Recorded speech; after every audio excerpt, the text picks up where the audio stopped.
Assalamualaikum warahmatullahi wabarakatuh. Waalaikumsalam warahmatullahi wabarakatuh.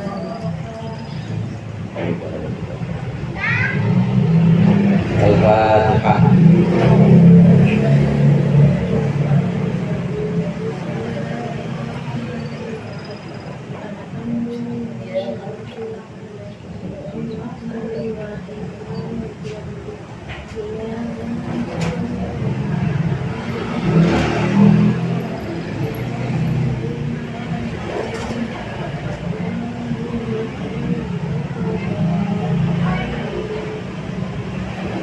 Bismillahirrahmanirrahim.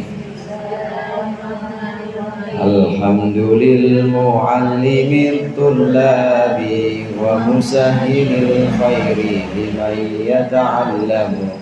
Thumma assalatu wassalamu ala nabi wa alihi wa sahbihi jayu'zamu.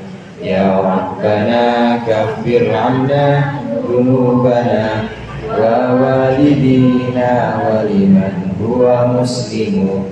Nad'uka Allahumma ilman nafi'an fi yawmina ilal hisabi yaqumu.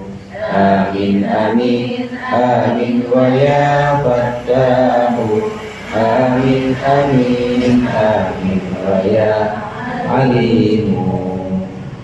Bismillah walhamdulillah wassalatu wassalamu ala sayyidina Muhammadir Rasulillah wa ala alihi wa ashabihi wa man tabi'ahu hudah wa la hawla wa la quwwata illa billah. Amma ba'du. Segenap jamaah majlis taklim Rabu sore, para ibu-ibu hajah, para ustazah dan seluruh hadirin hadirat yang dimuliakan oleh Allah.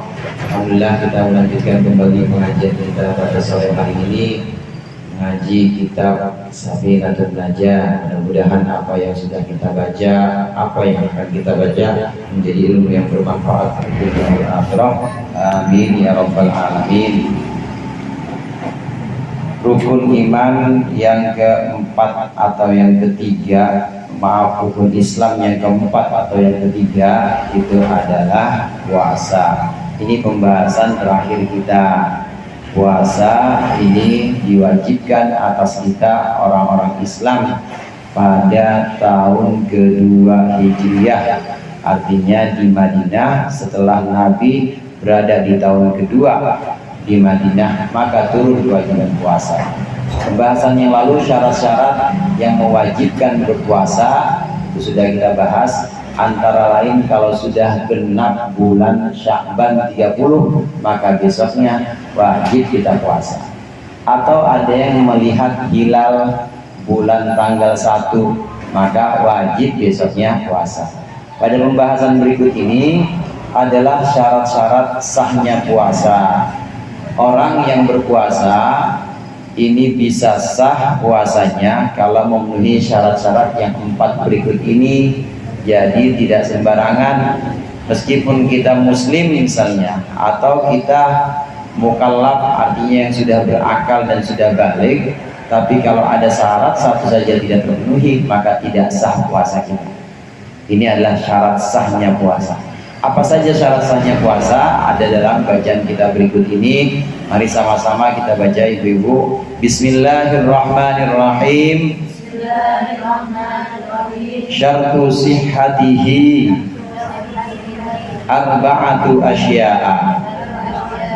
Islamun wa aqlun wa naqahun min nahwi haidin wa ilmun bikaunil waqti qabilan lisawmi. Syarat sahnya puasa itu ada 4 macam, ada 4 perkara, dan 4-empatnya ini harus terpenuhi. Satu saja kurang, maka tidak sah puasa seseorang. Apa 4 syarat itu? 4 syarat. Yang pertama adalah Islam. Betul 4 Bu ya? Iya, 4 syarat sahnya puasa itu ada 4. Yang pertama yaitu Islam. Artinya puasanya orang kafir atau orang non muslim tidak sah, tangga kita misalnya non muslim pengen ikut-ikutan puasa sama kita, tetap dianggap tidak sah, kecuali kalau sudah Islam dan mengucapkan 2 kalimat syahadat, maka sudah sah puasanya. Maka puasa hanya sah dilakukan oleh orang Islam saja. Bagaimana kalau orang kafir tidak sah? Bagaimana kalau orang murtad misalnya? Kalau orang murtad juga tidak sah. Bahkan seseorang, ada orang misalnya dia Islam kemudian murtad keluar dari agama Islam, seketika itu juga puasanya batal. Jadi harus terjaga betul Islamnya, karena memang di antara syarat puasa itu adalah harus Islam. Kemudian syarat yang kedua yaitu aklun. Aklun di sini artinya berakal. Akal yang dimaksud di sini tidak dalam keadaan gila, Bu. Tidak dalam keadaan apa, Bu? Gila. Orang puasa tiba-tiba waktu zuhur ingatannya hilang begitu aja, lupa, ditanya siapa saya, tahu saya. Padahal suaminya sendiri misalnya, lupa, benar-benar hilang ingatannya, maka batal puasanya. Karena tidak memenuhi syarat yang kedua yaitu berakal. Kemudian syarat yang ketiga yaitu naqa'un min nahwi haidin, bersih dari semisal haid. Semisal haid di sini termasuk nifas, maka ini syarat yang ketiga. Ibu-ibu jamaah rahimakumullah, 3 syarat ini harus berlangsung selama dia berpuasa, harus senantiasa atau selalu Islam. Dari mulai fajar subuh dia puasa sampai maghrib harus terjaga yang 3 ini. Harus Islam, harus ada akalnya, nggak hilang akal, kemudian harus bersih dari haid atau dari nifas. Kalau tiba-tiba di tengah hari dia lagi berpuasa kemudian satu ini aja hilang, murtad misalnya, batal puasanya. Atau seorang puasa kemudian hilang akalnya, batal puasanya. Karena sepanjang siang, sepanjang waktu dia puasa itu harus terlaksana semua yang dia itu. Kemudian contoh yang sering terjadi ini buat perempuan, buat orang perempuan, dia puasa dari subuh. Nah kemudian maghrib jam 6 kurang 5 haid, batal puasanya. Tanggung saja, nggak ada tanggung-tanggungan nih mah. Ini benar-benar batal ya, karena harus terjaga betul-betul yang 3 ini: Islam, akal, dan juga bersih dari haid dan nifas. Ini harus terjaga. Meskipun tinggal sedikit lagi, udah hampir maghrib, kemudian ternyata haid, maka batal. Demikian juga nifas. Nifas, darah yang mengiringi kelahiran, ini juga harus bersih. Untuk orang yang berpuasa maka harus memenuhi 3 syarat ini. Pendek kata 3 syarat ini harus terlaksana semua, harus terjaga sampai maghrib, semuanya harus terjaga: Islam, akal, dan juga bersih dari semisal haid dan nifas. Kemudian yang keempat betul Bu ya? Yang keempat, wa ilmun bikaunil waqti qabilan lisawmi. Wa ilmun bikaunil waqti, dan mengetahui adanya waktu sebagai waktu yang menerima untuk dipuasai. Waktu menerima untuk dipuasai maksudnya ada waktu-waktu yang memang Allah haramkan berpuasa. Saya yakin ibu-ibu udah tahu semua. Idul Adha kemarin 10 Dzulhijjah, orang sholat Idul Adha, motong kambing atau motong sapi. Ibu pada puasa nggak Bu? Puasa? Bangetan rajin itu mah. Haram Bu, nggak boleh. Begitu juga Idul Fitri. Idul Fitri malamnya takbiran, pagi orang sholat Idul Fitri, pada salam-salaman, ya ada yang nganggok uang lebaran juga. Ibu puasa. Puasa apa nggak Bu? Enggak, haram. Berpuasa di 2 hari raya itu hukumnya haram. Bukan hanya itu, ada satu lagi yaitu hari tasyrik. Hari tasyrik, ayyamut tasyrik, yaitu tanggal 11, 12, 13 Dzulhijjah. Ini adalah hari yang haram kita berpuasa di dalamnya. Syarat yang barusan kita baca yang terakhir ini, sah puasa kita kalau memang harinya bukan hari yang diharamkan berpuasa, seperti hari-hari yang tadi kita sebutkan, Idul Fitri, Idul Adha, hari tasyrik. Ini adalah hari-hari yang tidak boleh dipuasai, haram dipuasai. Bagaimana kalau ada orang niat puasa malamnya, ketahuan takbiran malamnya dia masih niat aja, udah habis itu puasa Ramadannya udah 30, besok nggak ada 31 Ramadan, paling banyak bulan Qamariyah itu ya cuma 30. Maka kalau ada orang yang niat seperti ini, haram, dosa juga, puasanya tidak jadi juga, puasanya rusak, tidak jadi. Demikian juga ada orang misalnya, dia nadar itu jadinya wajib. Seseorang yang menadarkan satu hajat dengan puasa misalnya, maka puasanya jadi wajib. Ibu nadar misalnya, kalau tanah yang sebelah wetan laku, maka saya puasa Senin Kamis, satu Senin satu Kamis. Benar lakunya hari Sabtu, hari Minggu Idul Adha, maka hari Senin tetap nggak boleh dipuasai. Begitu juga hari Kamis nggak boleh dipuasai. Karena apa Bu? Karena hari tasyrik. Karena hari tasyrik minggunya Idul Adha, Senin, Selasa, Rabu, Kamis sudah boleh. 3 hari 11, 12, 13. Maka dia tidak boleh berpuasa. Meskipun itu nazar, meskipun itu wajib, nazar itu wajib, maka dia tidak boleh berpuasa, tidak boleh berpuasa di hari-hari yang memang diharamkan oleh Allah, diharamkan oleh Nabi Allah, Rasulullah Sallallahu Alaihi Wasallam.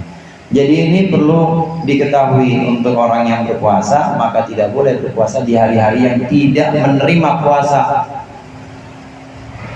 Kaulul waqti qablan lisawm, syarat yang keempat, harinya harus hari yang boleh berpuasa. Hari-hari yang tidak boleh dipuasai maka tidak sah puasa kita, rusak. Kalau kita terjang juga dosa juga, karena hukumnya haram.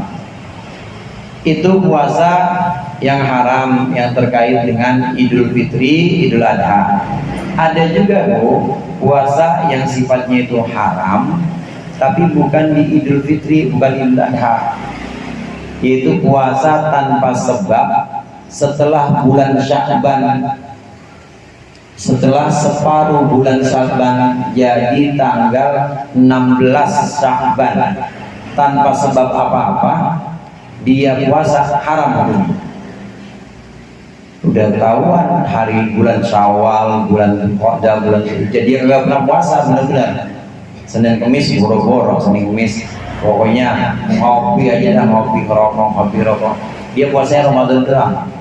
Utang punya enggak, orang puasa Ramadannya kol dia. Nah begitu masuk bulan Sya'ban, tanggal 16 Sya'ban puasanya orang ini. Puasa apa Bang? Gua mau puasa sunnah aja. Emang apa punya utang? Enggak punya utang. Punya nazar? Enggak punya nazar juga. Kebiasaan abang memang puasa Senin Kamis, enggak juga, haram. Kecuali yang punya kebiasaan Senin Kamis Bu. Saya yakin ibu-ibu sini punya ya kebiasaannya. Senin, Alfa, Kamis, Indomaret. Senin, Alfa itu Senin Kamis maksudnya, belanja. Puasa Senin Kamis, ibu yang punya kebiasaan Senin Kamis, walaupun sudah lewat 15 Sya'ban tetap boleh, karena memang sudah kebiasaan itu. Yang nggak boleh itu yang tadi saya sebutkan contohnya, emang dia kagak biasa puasa, begitu tanggal 16 Sya'ban dia bela-belain puasa, karena ini disebut dengan ayyam syak atau yaum syak, hari-hari yang meragukan. Disebut hari-hari yang meragukan karena sebentar lagi Ramadan, habis Sya'ban Ramadan, maka jangan puasa di sini kecuali memang sudah ada kebiasaan sebelumnya.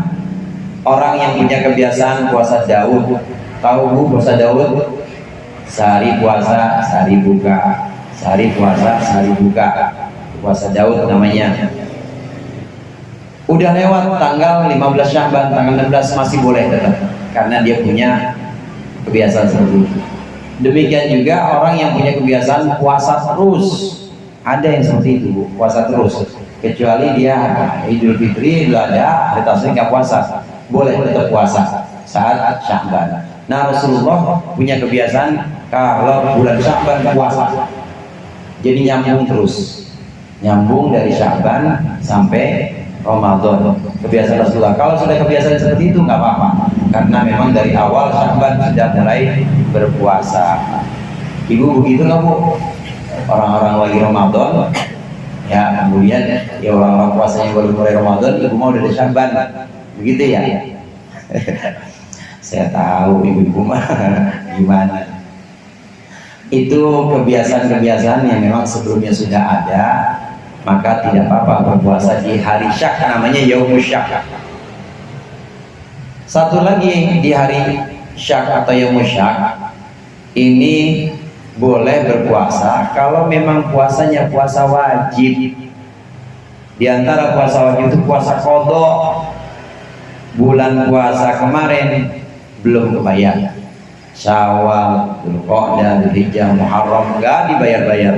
Yang namanya healing terus healing, tahu healing? Namanya jalan terus, mulai healing kemana ya? Jalan-jalan terus, masuk bulan Sya'ban udah tanggal 14. Masya Allah, lupa saya bayar. Kemarin Ramadan kemarin 7 hari belum bayar. Nggak apa-apa yang kayak begitu, karena memang puasa wajib, yaitu puasa qadha. Dengan demikian, ada hari-hari yang mutlak tidak boleh puasa, yaitu Idul Fitri, Idul Adha, dan hari tasyrik. Ada hari-hari yang haram berpuasa, tapi dengan catatan tidak mutlak, yaitu haram berpuasa kalau tidak ada sebab-sebabnya, bukan qadha bayar, bukan juga dia nadar, bukan juga dia punya kebiasaan, yaitu Ayyamus Syak, hari-hari yang meragukan hari setelah 16 Sya'ban. 16 Sya'ban ini kita memang dianjurkan tidak berpuasa kalau tidak punya kebiasaan. Ini jangan salah, Bu ya, jangan kebangetan rajin, maksudnya kalau udah waktunya nggak boleh puasa ya nggak berpuasa. Ada hikmah memang dalam larangan-larangan Allah. Kita dilarang berpuasa di 10 Dzulhijjah, 11, kemudian hari Idul Fitri dilarang. Ini ada hikmahnya. Antara lain adalah nurutnya kita atau tunduknya kita sama Allah. Pokoknya nurut aja. Soalnya kalau kita nggak nurut, maka di situ muncul ego kita. Bahasa kitanya mah ego. Kalau bahasa agamanya nafsu.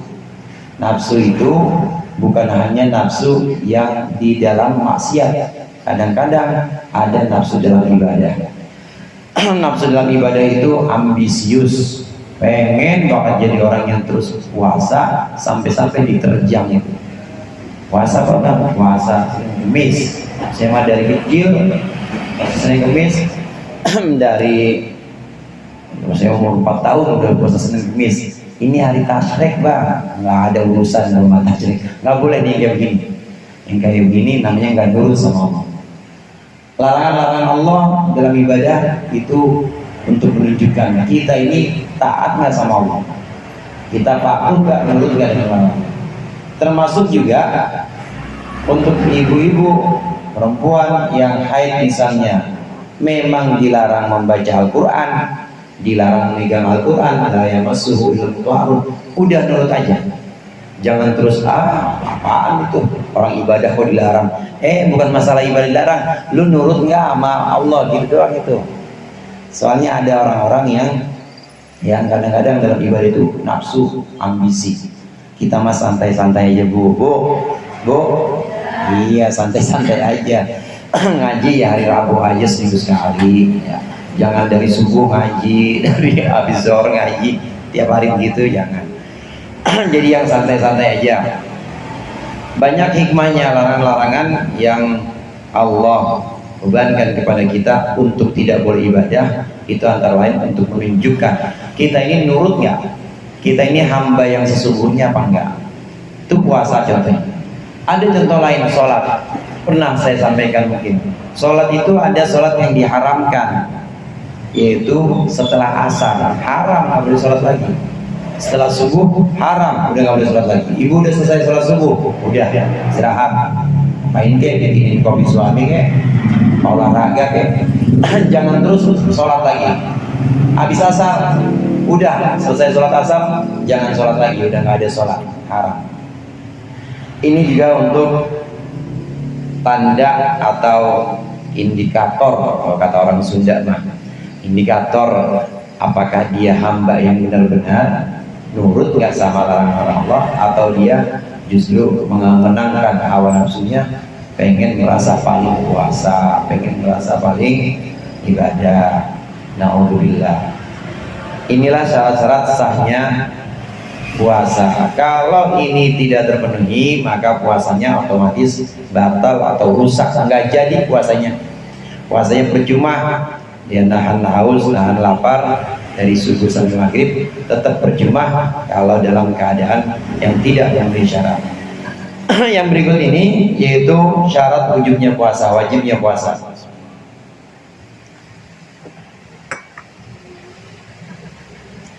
Syurutu wujubihi khamsatu asya'a. Syarat-syarat wajibnya puasa itu ada 5 perkara.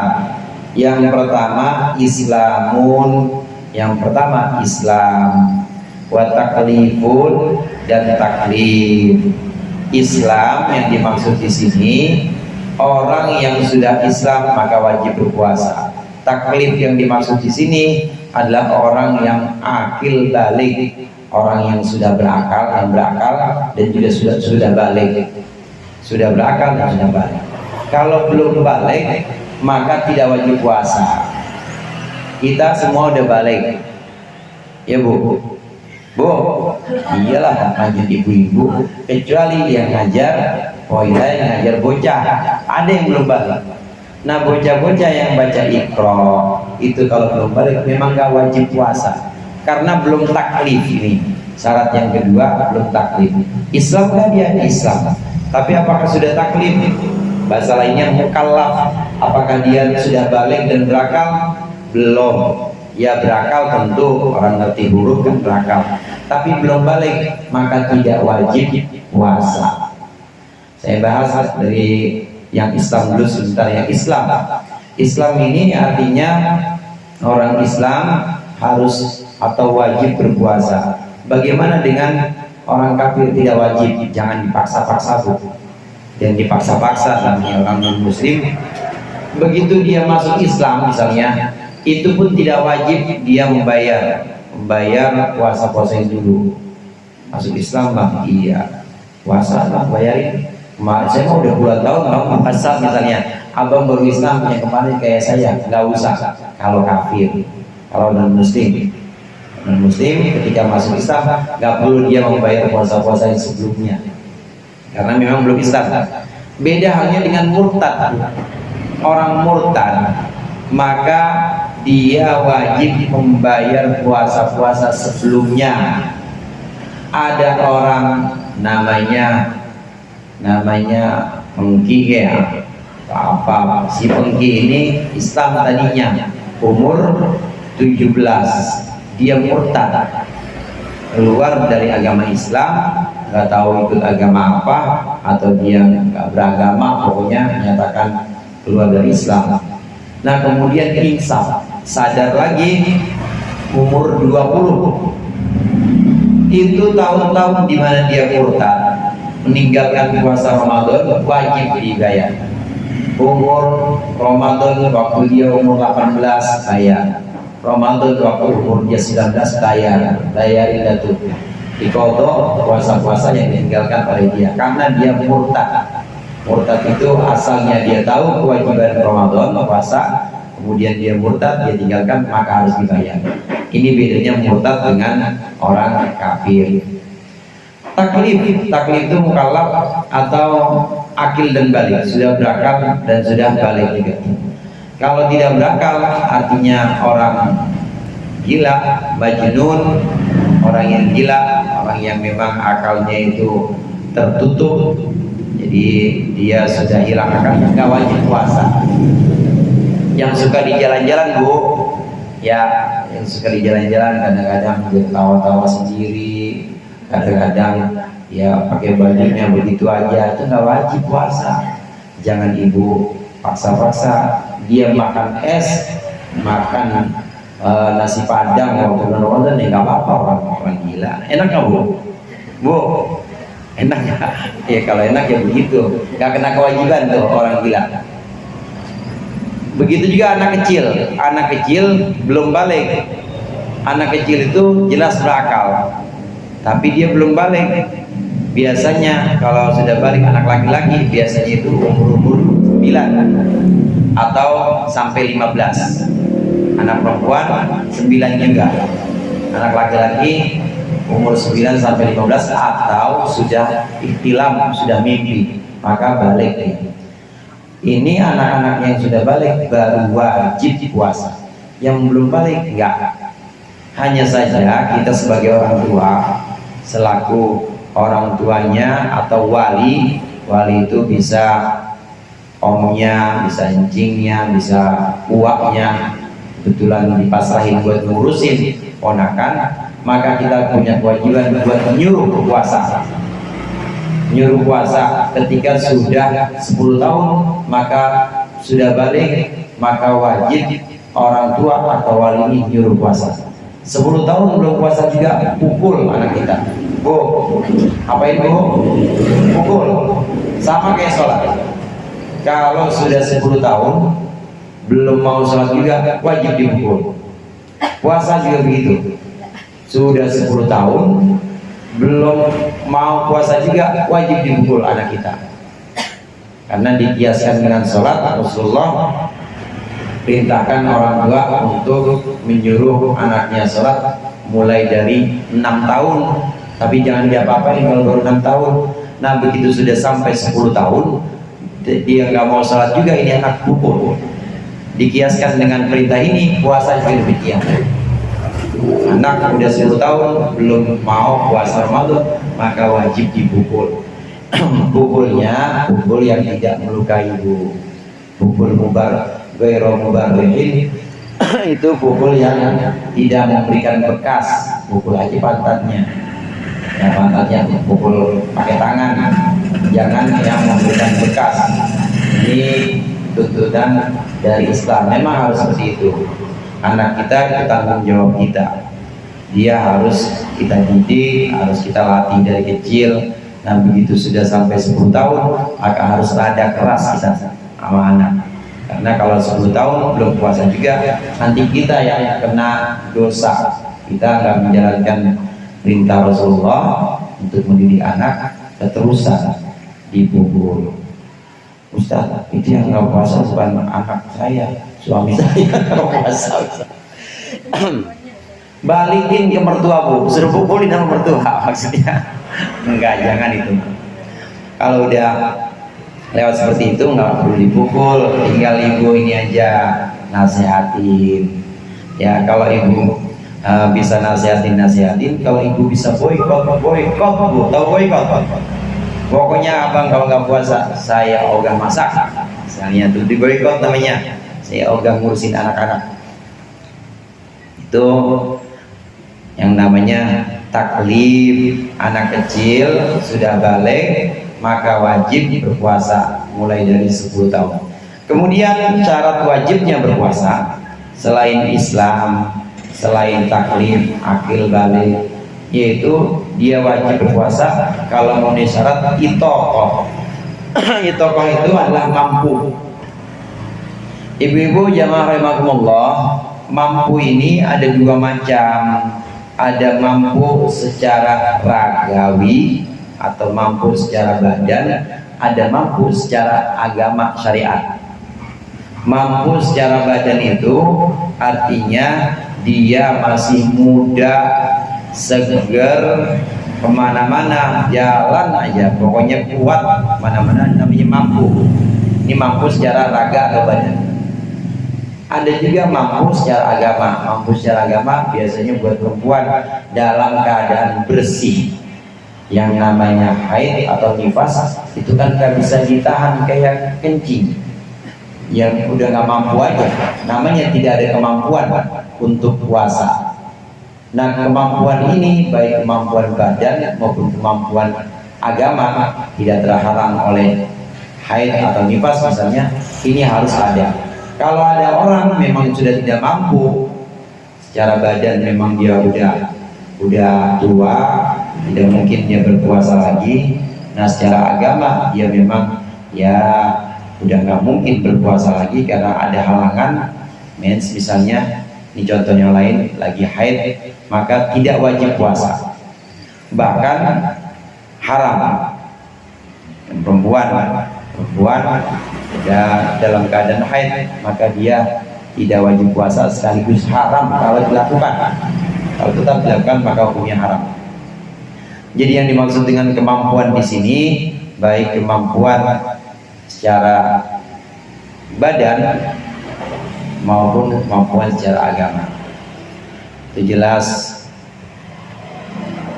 dalam itu, wa'alal ladzina yutiqunahu fidyatun ta'am miskin.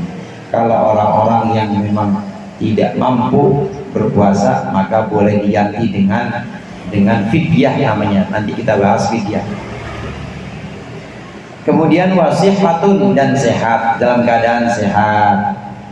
Dalam keadaan sehat tentu orang wajib berpuasa.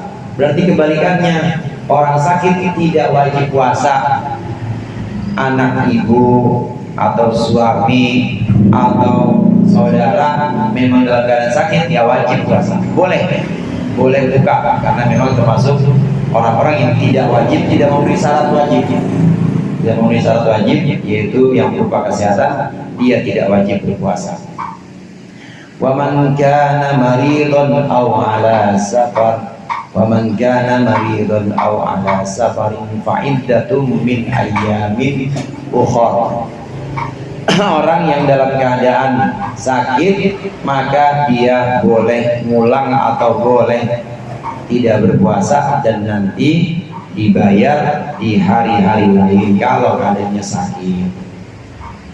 Yang terakhir, syarat wajibnya puasa, dia Islam sudah, mukallaf sudah, mampu, masih muda, emang mampu banget, sehat, segar bugar, makan vitamin terus ya. Nah, yang kelima, yang terakhir yaitu mukim. Iqamah di sini artinya tidak dalam keadaan perjalanan, wajib puasa. Kalau dia dalam perjalanan atau musafir tidak wajib puasa. Ibu-ibu jemaah rahimakumullah, mukim lawannya itu musafir. Musafir yang dimaksud di sini yang diperbolehkan tidak puasa kalau dia melakukan perjalanannya sebelum subuh. Contoh misalnya tadi malam nih, ini bulan Ramadan sekarang misalnya. Nah, tadi malam habis sholat tarawih saya perginya jauh, pokoknya lebih dari 90 km. Artinya batasannya harus bepergian yang memang diperbolehkan untuk mengkosor sholat. Pergi saya dari habis tarawih.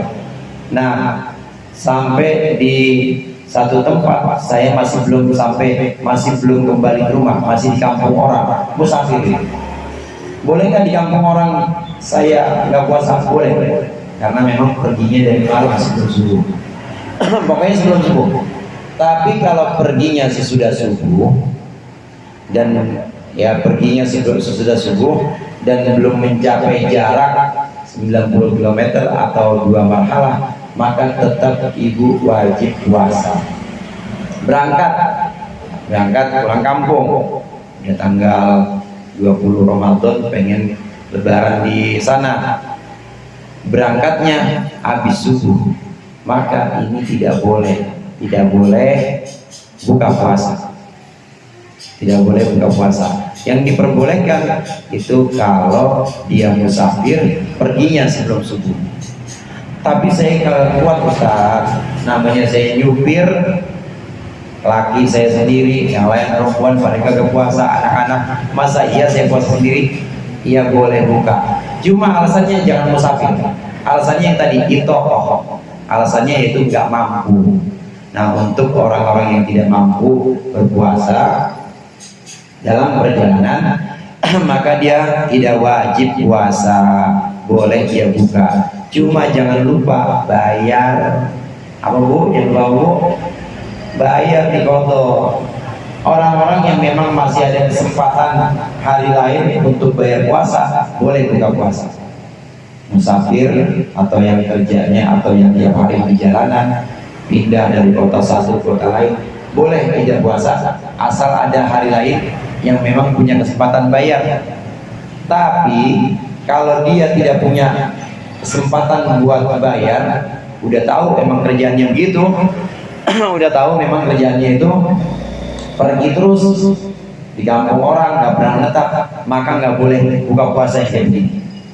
Mau ngarepin hari kapan lagi?